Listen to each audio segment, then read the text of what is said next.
Sosok Rosalia Rereksogen, guru asal Flores tewas diserang KKB Papua, ingin pulang kampung. Kabar kematian Rosalia Rereksogen, 30, dalam serangan brutal kelompok kriminal bersenjata KKB, di distrik Anggeruk, pedalaman Papua, telah sampai ke telinga keluarga di Kabupaten Flores Timur, Nusa Tenggara Timur. Rosalia berasal dari Desa Persiapan Bantala, Kecamatan Lewolema. Dia mendedikasikan diri sebagai guru di pedalaman Papua sejak tahun 2022 silam.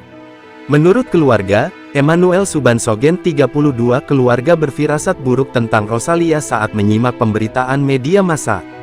Waktu dan tempat kejadian yang diuraikan sesuai dengan tempatnya merantau. Emmanuel beberapa kali menghubungi nomor handphone Rosalia, namun panggilan selalu berada di luar jangkauan.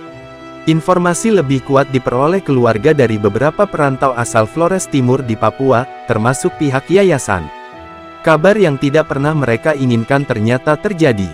Kami coba bangun komunikasi dengan orang-orang yang ada di sana.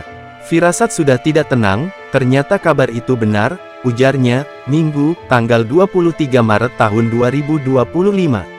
Keluarga meletakkan foto almarhumah di depan pojok doa, kemudian mendaraskan doa sambil menitihkan air mata. Agustinus Sogen, ayah, dan Wilin Hewen, ibu, tak menyangka sang buah hati kelahiran tanggal 26 Januari tahun 1995 itu menjadi korban kekejaman KKB.